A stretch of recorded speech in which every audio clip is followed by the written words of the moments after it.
ఒకసారి మీ పక్కన వాళ్ళని చూసి చెప్పండి, దేవుడు మనకి తిరిగి తన ఆత్మ వల్ల. చెప్పండి, భయపడద్దు చెప్పండి. భయపడద్దని చెప్తాం, అరుతూ భయపడుతున్నామండి. పిల్లలు చూడండి, బూ అంటే భయపడతారు.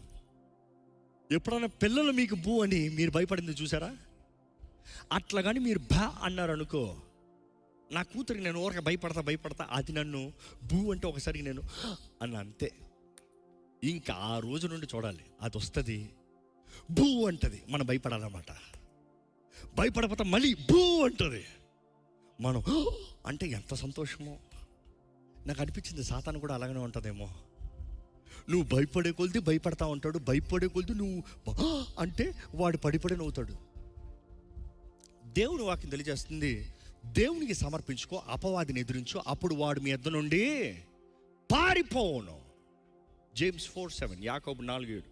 దేవునికి సమర్పించుకో, అపవాదిని ఎదిరించుకో. దేవుని సమర్పించుకున్న అపవాదిని ఎదిరించొద్దు, వాడు నేను తని కొడతాడు.